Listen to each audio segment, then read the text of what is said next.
नमस्कार मित्रांनो, परत एकदा आपल्या चॅनलमध्ये तुमचं स्वागत आहे। अर्थातच आपल्या चॅनलचं नाव तुम्हाला माहितीच आहे, वर्ड्स वा, की जिथं आपण शब्दांशी युद्ध करतो आणि शब्दांचंच युद्ध असते। तर बऱ्याच दिवसाच्या गॅप नंतर परत एकदा मी तुमच्या समोर उभा आहे। आजचा आपला नवीन वर्ड घेऊन मी आलेलो आहे, चीट। तर मला कल्पनाच आहे की तुम्ही या वर्ड्स वा सोबत युद्ध करायला सज्ज असणार, अर्थातच आपली पेन आणि वही घेऊन। चला तर मी सुरू करूया। आपण वर्ड्स वा। एकदा काय झालं, मी असा सहज फिरत होतो एका रस्त्याने आणि माझा विद्यार्थी माझ्या समोर आला आणि तो म्हणाला, तो डायरेक्टली मला म्हणाला, गव्हर्नमेंट सर्वंट्स आर इटिंग मनी। मी त्याला म्हटलं, काय झालं रे? म्हणे, काय नाही सर, मी एका सरकारी ऑफिसमध्ये गेलो होतो, तिथलेच जे कर्मचारी आहेत त्यांनी मला पैसे मागितले एका कागदावरती सही करण्यासाठी। मी म्हटलं जाऊ दे, गव्हर्नमेंट सर्वंट कसे पण असो, पण कमीत कमी आपण तरी आपली इंग्लिश सुधारावी। Government servants are eating money, that is wrong sentence. हे चुकीचं सेंटेन्स आहे, चुकीचं वाक्य आहे।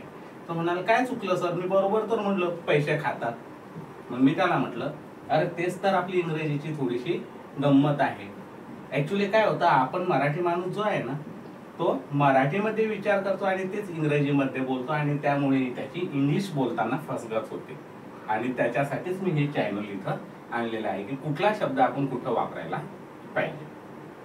मी त्याला म्हटलं की गव्हर्नमेंट सर्वंट्स आर इटिंग मनी असं न म्हणता आपण असं बोललं तर जास्त संयुक्तिक ठरेल।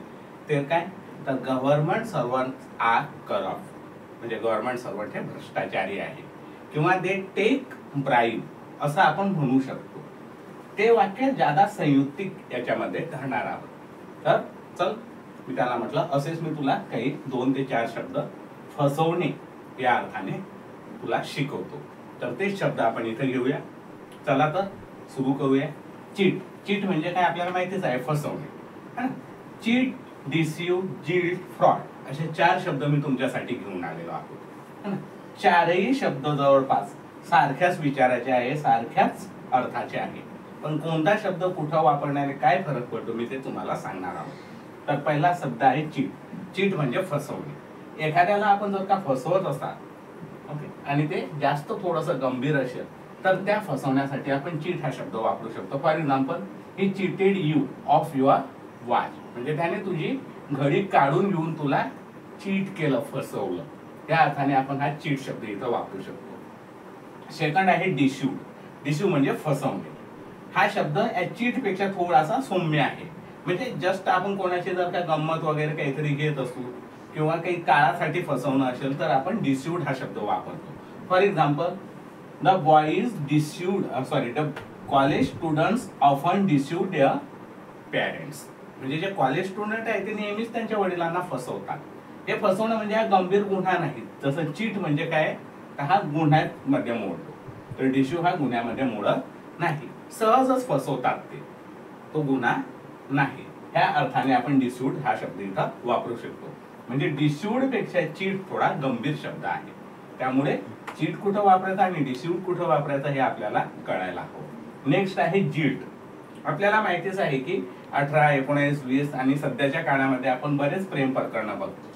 त्या प्रेम प्रकरणामध्ये जर का फसवणूक झालेली असेल तर आपण जिल्ट वापरायचं, तिथं डिस्यू किंवा चीट हे शब्द वापरलेले अजिबात चालणार नाही, तिथं जिल्ट हाच शब्द पाहिजे।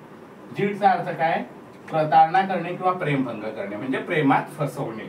For example, his girlfriend simply jilted him, म्हणजे त्याची जी गर्लफ्रेंड आहे, मैत्रीण आहे, तिने सर्वसाधारणपणेच त्याला फसवून टाकलं आणि दुसऱ्यासोबत जे काही असेल प्रेम संबंध तिने जोडले, या अर्थाने आपण हा जिल्ट इथं वापरू शकतो। बघा, चीट, डिस्यू, जिल्ट हे शब्द सर्वे एकाच अर्थाने वापरलेले आहे, पण कोणता शब्द कुठं वापरायचा हे महत्वाचं इथं आहे आणि त्यामुळेच आपण हे चॅनल सुरू केलेलं आहे। नेक्स्ट वर्ड आहे फ्रॉड। फ्रॉड हा गुन्हा आहे, चीट पेक्षाही गंभीर आहे, ओके, म्हणून फ्रॉड आपण योग्य ठिकाणीच वापरायला पाहिजे। फ्रॉडचा अर्थ आहे लबाडी, फसवणूक करणे।